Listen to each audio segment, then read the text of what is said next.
আল্লাহকে রব মানার অর্থ কি সেটা আমি আপনাকে বলতেছি এখন।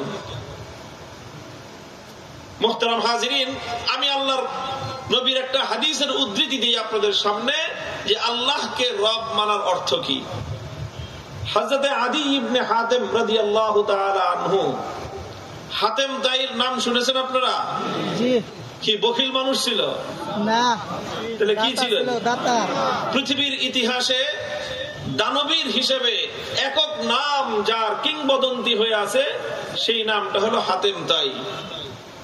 হাতেম তাই তিনি আল্লাহর নবীর যুগের মানুষ ছিলেন না, আল্লাহর নবীর আমাদের নবীজির কিছুদিন আগের মানুষ ছিলেন। তার সঙ্গে আমাদের নবীর সাক্ষাৎ হয়েছে এমন কোন কথা প্রমাণিত নাই। তবে সেই হাতেম তাইর ছেলে আদী ইবনে হাতেম রাদিয়াল্লাহু তাআলা আনহু, তিনি আল্লাহর নবীর সঙ্গে সাক্ষাৎ হয়েছে, ইসলাম গ্রহণ করেছেন এবং অত্যন্ত জলিলুল কদর গুরুত্বপূর্ণ একজন সাহাবী ছিলেন, মর্যাদাপূর্ণ সাহাবী। আদী ইবনে হাতেম রাদিয়াল্লাহু তাআলা আনহু সেই সাহাবী যার সম্পর্কে হাদিসের মধ্যে বর্ণিত হয়েছে, তিনি নিজেই বলেন যে আল্লাহর নবীর সঙ্গে আমার যতবার সাক্ষাৎ হয়েছে নবীজি প্রত্যেকবার আমাকে সম্মান করেছেন। আমার নবী সম্মানিত মানুষকে সম্মান দিতেন। যদিও একজন সাহাবী আল্লাহর নবীর মর্যাদার সামনে কিছুই না, কিন্তু এরপরও আল্লাহর নবী প্রত্যেকটা সম্মানিত মানুষকে কি করতেন? সম্মান দিতেন, মর্যাদা দিতেন। ওয়াল্লাহি মা রাআনি রাসূলুল্লাহ সাল্লাল্লাহু আলাইহি ওয়াসাল্লাম ইল্লা কামা লি আও তাহাররাকা। আদী ইবনে হাতেম বলেন, আমি যখনই আল্লাহর পয়গম্বরের সঙ্গে সাক্ষাৎ করতে গিয়েছি, হয় আল্লাহর নবী আমার জন্য আমাকে ইস্তেকবাল এবং সম্ভাষণ জানানোর জন্য আল্লাহর নবী নিজে দাঁড়িয়ে গেছেন, দাঁড়িয়ে আমাকে আল্লাহর নবী আমাকে রিসিপশন দিয়েছেন, আমাকে ইস্তেকবাল করেছেন। দাঁড়াতে না পারলেও অন্তত আল্লাহর পয়গম্বর নিজে যেইভাবে বসেছিলেন সেই জায়গাটা থেকে সরে গিয়ে আমাকে বসার জায়গা করে দিয়েছেন। আদী ইবনে হাতেম রাদিয়াল্লাহু আনহু তিনি ইসলাম গ্রহণ করবার আগে খ্রিস্ট ধর্মের অনুসারী ছিলেন। খ্রিস্ট ধর্মের অনুসারী ছিলেন, শুধু সাধারণ অনুসারী না, তিনি খ্রিস্টানদের একজন পণ্ডিত ব্যক্তি ছিলেন, শিক্ষিত মানুষ ছিলেন এবং তিনি তার গোত্রের প্রধান ব্যক্তি ছিলেন, গোত্র প্রধান সর্দার ছিলেন। যখন তার গোত্র সহ তারা ইসলাম গ্রহণ করলেন কোন এক ঘটনার প্রেক্ষিতে, ইসলাম গ্রহণ করার পরে একদিন হযরত আদী ইবনে হাতেম রাদিয়াল্লাহু তাআলা আনহু নবীজির কাছে এসে একটা প্রশ্ন করলেন, বিনীত প্রশ্ন। তিনি বললেন যে ইয়া রাসূলুল্লাহ, আমাদের ধর্মগ্রন্থ কোরআনে পাকের মধ্যে খ্রিস্ট জাতি সম্পর্কে একটা অভিযোগ করা হয়েছে। আমি নিজে যেহেতু খ্রিস্টান ছিলাম, সাধারণ খ্রিস্টান না, একজন শিক্ষিত পণ্ডিত, একজন জানাশোনা খ্রিস্টান ছিলাম, খ্রিস্টান ধর্মের এলেম কালাম আমার আছে। সেই এলেমের ভিত্তিতে আমি বলতেছি যে আল্লাহর কোরআনের মধ্যে খ্রিস্টানদের সম্পর্কে যে অভিযোগটা করা হয়েছে, আমি যেহেতু নিজে খ্রিস্টান ছিলাম, আমার জানা মতে সেই অভিযোগটা আমার কাছে অবাস্তব মনে হয়। এটা তো খ্রিস্টানদের মধ্যে যেই দোষটা নাই, এমন একটা দোষ, এমন একটা অভিযোগ খ্রিস্টানদের সম্পর্কে কোরআনের মধ্যে বলা হয়েছে। আদী ইবনে হাতেম রাদিয়াল্লাহু তাআলা আনহু সাধারণ কোন মানুষ না, শিক্ষিত একজন মানুষ, একটা গোত্রের প্রধান, সম্মানিত একজন মানুষ এবং হাতেম তাইর মতো একজন বিখ্যাত মানুষের সন্তান। আল্লাহর রাসূল সাল্লাল্লাহু আলাইহি ওয়াসাল্লাম তাকে সম্মান করতেন। কাজে তিনি যখন প্রশ্নটা করলেন তো আল্লাহর নবী নড়ে চড়ে বসলেন, যে ব্যাপারটা তো সাধারণ প্রশ্ন হবে না। বললেন, কি প্রশ্ন আদী? যে আল্লাহর কোরআনের মধ্যে খ্রিস্টানদের সম্পর্কে অমূলক কি অভিযোগটা করা হলো? তখন তিনি সূরা বারাতের সেই আয়াত তেলাওয়াত করলেন, যে আয়াতের মধ্যে আল্লাহ পাক রব্বুল আলামিন খ্রিস্টানদের সম্পর্কে বলেছেন, ইত্তাখাযু আহবারাহুম ওয়া রুহবানাহুম আরবাবাম মিন দুনিল্লাহি ওয়াল মাসীহ ইবনে মারইয়াম ওয়া মা উমিরু ইল্লা লিয়াবুদু ইল্লা লিল্লাহ। আদী ইবনে হাতেম বলতেছেন, ইয়া রাসূলুল্লাহ, আল্লাহর কোরআনে পাকের মধ্যে খ্রিস্টানদের সম্পর্কে অভিযোগ করা হয়েছে যে খ্রিস্টানেরা এক আল্লাহকে বাদ দিয়ে আরো দুই শ্রেণীর মানুষকে তারা রব বানিয়ে নিয়েছে। এক আল্লাহকে বাদ দিয়ে কয় শ্রেণীর মানুষকে? দুই শ্রেণীর মানুষ। জবাব দেন, কয় শ্রেণীর মানুষকে? দুই শ্রেণীর মানুষকে। এক আল্লাহকে বাদ দিয়ে খ্রিস্টানরা দুই শ্রেণীর মানুষকে রব মানে, দুই শ্রেণীর মানুষকে তারা রব বানায়, দুই শ্রেণীর মানুষকে তারা রব বলে বিশ্বাস করে। এক শ্রেণীর মানুষকে, এক শ্রেণীর মানুষকে আল্লাহর কোরআন বলেছে আহবার, দ্বিতীয় শ্রেণীর মানুষকে বলেছে রুহবান। আহবার এবং রুহবানের বিস্তারিত ব্যাখ্যায় যাব না, শুধু অনুবাদ করে দেই। আহবারের দ্বারা উদ্দেশ্য হলো যারা ধর্মীয় জ্ঞান সম্পন্ন পণ্ডিত ব্যক্তিবর্গ, আর রুহবান দ্বারা উদ্দেশ্য হলো যারা পাদ্রী, ধর্মীয় নেতা।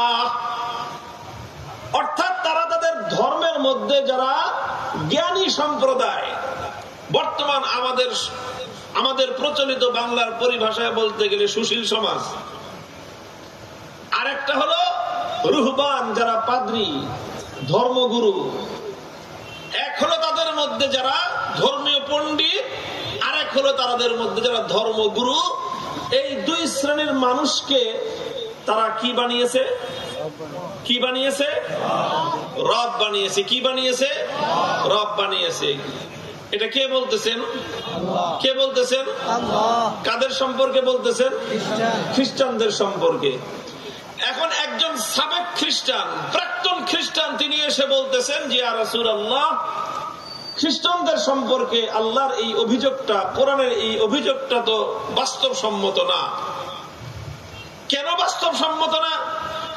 আমি তো নিজে খ্রিস্টান ছিলাম, আমি তো কোনদিন কোন আমাদের পণ্ডিত, আমাদের কোন জ্ঞানী কাউকে আমি কোনদিন সেজদা করি নাই, তাকে কোনদিন রব বলি নাই, কোনদিন তো আমরা আমাদের মধ্যকার কোন জ্ঞানী ব্যক্তিকে খোদা বলি নাই, আমরা তো কোনদিন আমাদের কোন পাদ্রীকে খোদা বলি নাই, আমরা তো কোনদিন আমাদের ধর্মগুরু কাউকে রব বা খোদা বলি নাই, এবং এটা খ্রিস্টানদের মধ্যে তো এই জিনিস নাই। তাহলে কেন আল্লাহর কোরআনের মধ্যে খ্রিস্টানদের সম্পর্কে অভিযোগ করা হলো যে খ্রিস্টানরা তাদের ধর্মগুরু এবং তাদের পণ্ডিত ব্যক্তিবর্গকে রব বানায়, রব মানে? এই অভিযোগটা তো বাস্তবতার বিপরীত হয়ে গেল। প্রশ্ন বোঝা গেল? প্রশ্ন বোঝা গেল? এবার আল্লাহ রাসূল সাল্লাল্লাহু আলাইহি ওয়াসাল্লামের জবাব শুনেন।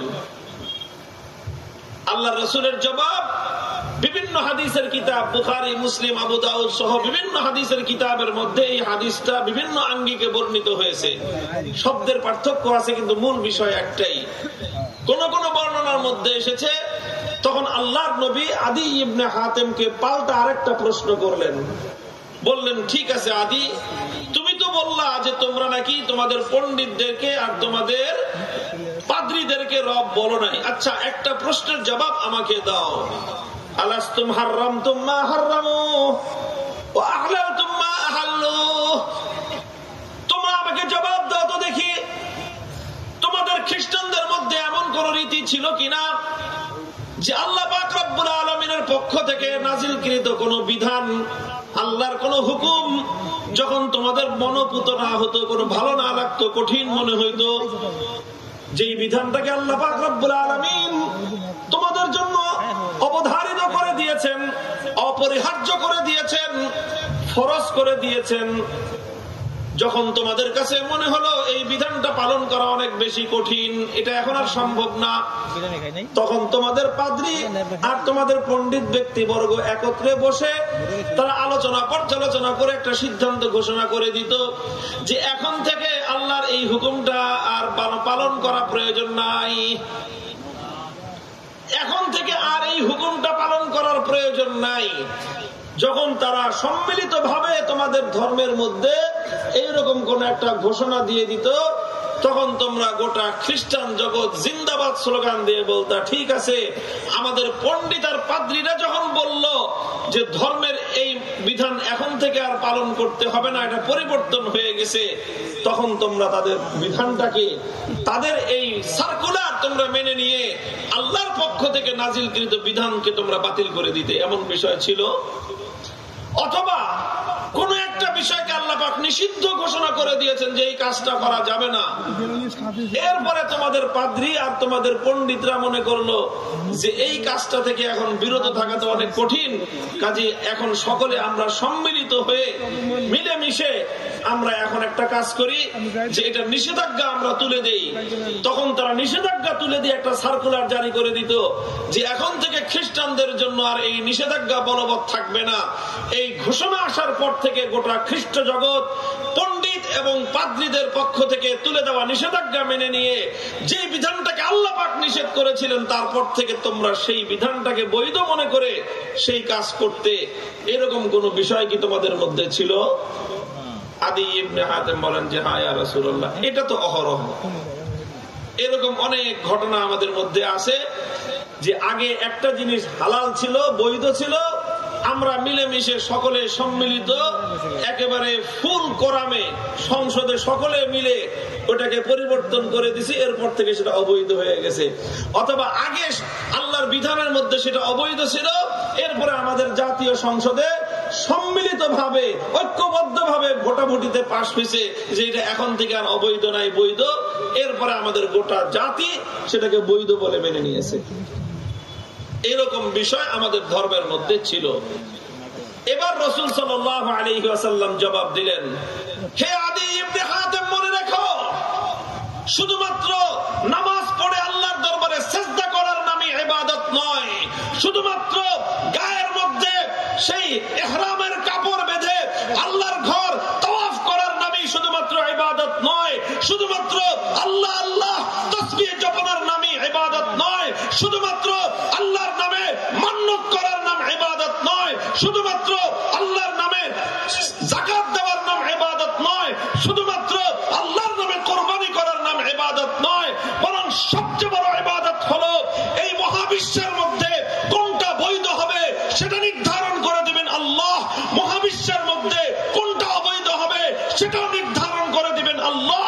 আল্লাহ যেটাকে বৈধ বলে দিলেন কিয়ামত পর্যন্ত সেটাকে বৈধতা মানা, আল্লাহ যেটাকে অবৈধ করে দিলেন কিয়ামত পর্যন্ত সেটাকে নিষিদ্ধ অবৈধ বলে মান্য করা, এটাই হলো সবচেয়ে বড় ইবাদত।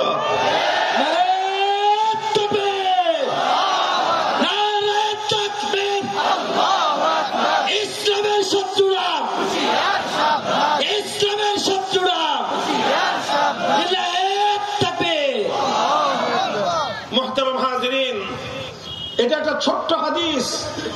এই হাদিসের আলোকে এবং আরো কোরআনে পাকের অসংখ্য আয়াত, আল্লাহর নবীর বহু হাদিস, এই সব কিছুর সমন্বয়ে একটা বিষয় প্রমাণিত হয়, একটা বিষয় প্রমাণিত হয়,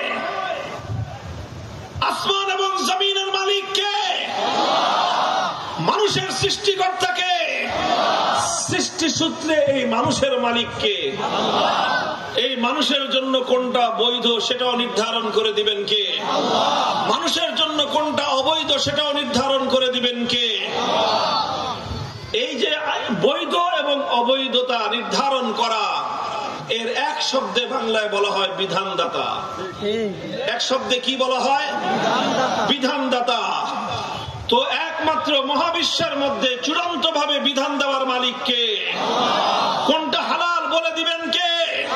কোনটা হারাম নির্ধারণ করে দিবেন কে? কোনটা বৈধ নির্ধারণ করে দিবেন কে? কোনটা অবৈধ নির্ধারণ করে দিবেন কে? আল্লাহ পাক রব্বুল আলামিনের সে বৈধতা এবং অবৈধতার জায়গায় অন্য কাউকে যদি চুল পরিমাণ অংশীদারিত্ব প্রদান করা হয়, হাজার রাকাত নামাজ পড়তে পারো, তুমি এক আল্লাহকে রব বলে মানো না।